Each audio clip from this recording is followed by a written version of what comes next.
All right, happy 2024, everyone. Welcome back to the channel. Amber here. So today I want to talk a little bit about what's on the horizon for 2024 in real estate, and obviously specifically in the DFW area. So let's get into it.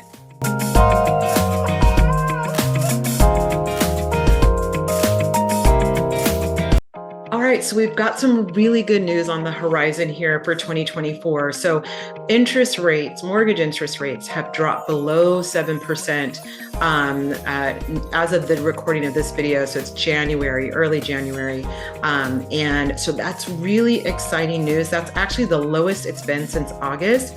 So that gives us a little bit more of a glimmer of hope. If you're a home buyer and anticipating wanting to buy this year, this is a great time for you. If you're a home seller, this is also great news for you. Why? Because that means that if you're planning to go purchase another home, your interest rates are going to be a little bit lower on your new home. And because anytime the interest rates go down, the affordability becomes a little bit more accessible. So the home that you're selling now becomes more affordable to buyers, which means you have a bigger buyer pool for your home. So that's exciting news for both buyers and sellers.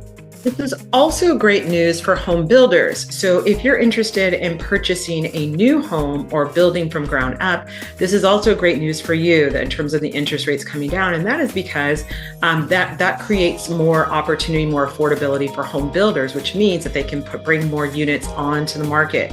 So that means as a home buyer, you're going to have more options if new construction or newer construction is something that you're interested in. So having said all that, good news all around from my view, in 2024 in terms of what's happening from a mortgage rate perspective. Lower interest rates is good for home buyers, home sellers, and for home builders. So yay for that. So what that also means is that as you prepare for entering this market, there's a couple things that you're probably going to notice as a home buyer. And that is there is still a lot of pent-up demand, right? And so a lot of people, because the interest rates have been so high over the last year, over 2023, it's just been really unaffordable for most people, or not most, I should say for a lot of people. So the people that were buying in 2023, I would say, are the folks that really needed to. Like there was a job move, there was maybe a change in family structure, so a divorce, or a parent is moving in with them where they needed more space.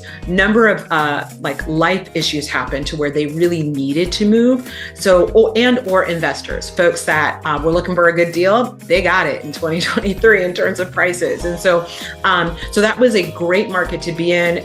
If you wanted a little bit more of a room to negotiate, and you were in position to where financially it made sense for you to be able to buy, or you just had to, right?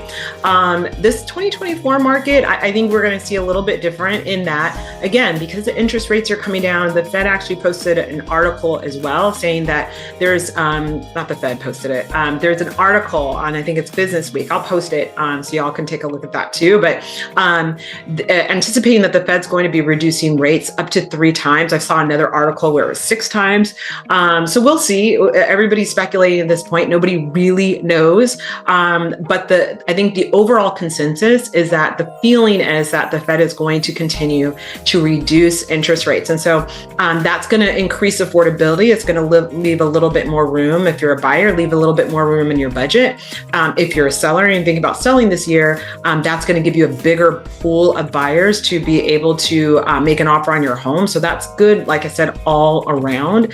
The main thing too is when you think about when it's time to pull the trigger in terms of buying or selling real estate, it really is such a personal decision. Like I can share with you all the things that I think are pertinent for you to pay attention to, but it really does boil down to your specific situation and what makes sense for you. And so the best thing to do, I think for me, the way that I'm counseling my clients is just make sure that you're aware of what's going on in the market, and that you have fully calculated your own personal situation. So if you haven't already spoken to a lender, if you're thinking about buying, this is what I would do. I would absolutely speak to a lender. A lot of times folks are hesitant to do that, to talk to a lender, because that's when things become real, right? You can go on Zillow and fantasize about homes, and that part is fun. You can drive around, go to open houses and go to model homes and envision yourself there. And all that's great. All that is important in the process. So you can kind of get an idea of what it is that you like, what you want to see in your home. So those are important steps. I'm not saying not to do that, but when it's time to really get serious about your home purchase, that's when you absolutely want to talk to a lender. Don't get scared of the lender. Lender is your friend, the right one is your friend, because what they're going to be able to do is really talk you through, okay, these are the actual numbers. You can fall in love with this house, but if it was 1.5 million and you're not going to be comfortable with that monthly payment or the down that's required, things like that, you're going to wind up setting yourself up for disappointment. And we don't want that. And so it's really important to go ahead and understand your specific numbers. So even as you're seeing these interest rates drop, you'll know, okay, based on where the interest rate is hovering, what does my monthly payment look like? It's great to be able to see those drops in the market in general, but how does that impact your specific situation? That's what you want to know. So if you're thinking about purchasing a home this year, I highly recommend getting in touch with the lender.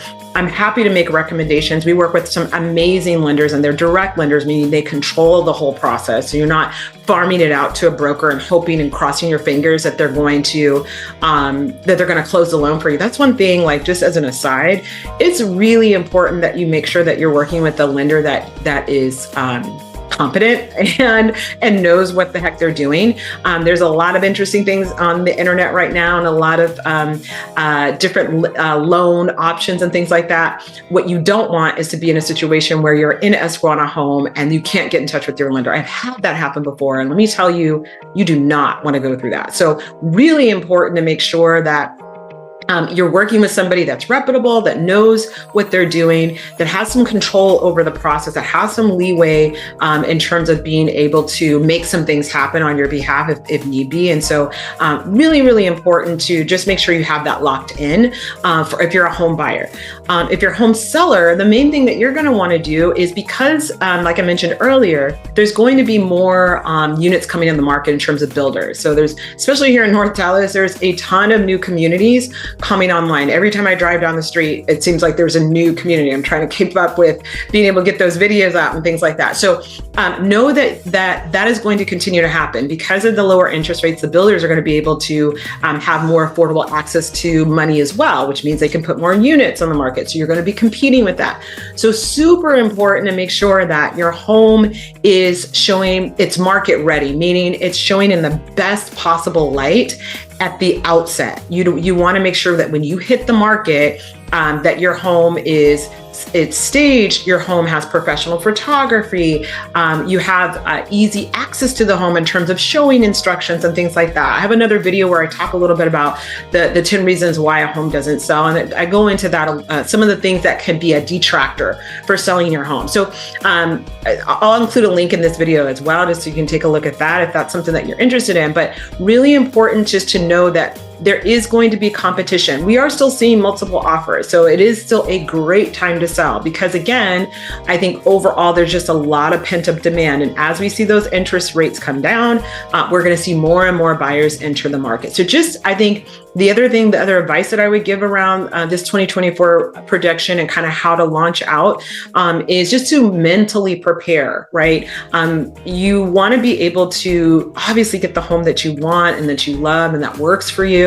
But understand that as the interest rates come down, more buyers enter the market, you're going to likely be in multiple offer situations. And so that takes a little bit of psychological preparation for that, and knowing that you don't get too emotionally attached to the home. It can be a daunting process. And so if that's something where you're like, oh my gosh, I can't stand that. I don't want to have to deal with that. I highly suggest, if you're thinking about buying, you know you're going to do it this year, I would use this slower season. So winter tends to be slow. As we get into spring, especially summer, on the real estate industry, we call that buying season. And so I would avoid, to be honest, I would avoid that season if at all possible, if you can. I know sometimes a lot of folks like to wait because they want to wait till the kiddos are out of school.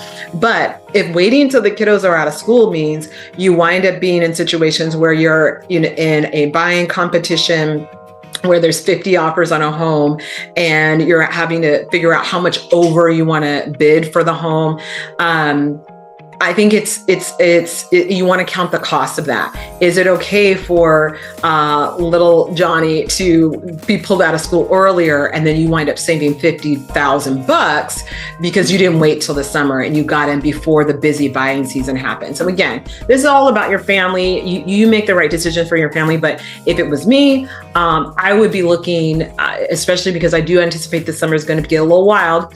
And so with that being said, like, I would be looking really to be into something, honestly, probably before spring hits. So really by the end of April, I think that would be the time that I would want to be settled in, and then let everybody else go out there and do their bidding wars and try to get those homes, because I do think that's going to be a little bit crazy in the summertime. Not to say that you can't do it, right? Like, if it really just does not work for your family, don't do it that way. Like, but what I'm saying is, just be prepared. I want you to be prepared psychologically for being in situations where it's multiple offers, and being in situations where you may have to overbid if summertime is going to be a better fit for your family.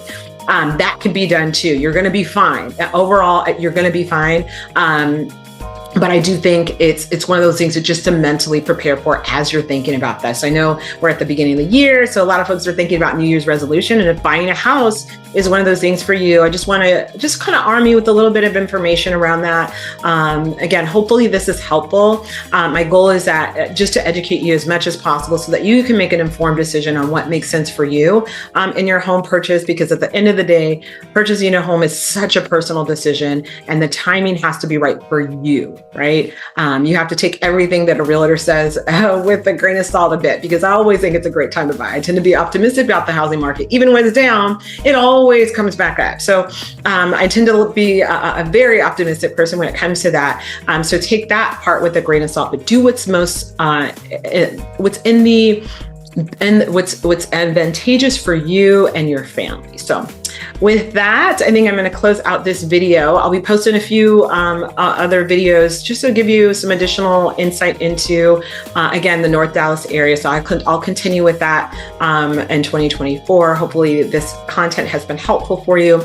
If there are specific areas or specific topics that you'd like me to cover that you're curious about, please let me know. Comment, leave a comment, and I'm happy to engage with you there and create content that's meaningful for you. That's the goal of the channel here. So with that, I'm going to say adieu. Have a wonderful 2024, or kickoff to your 2024. And I will see you in the next video.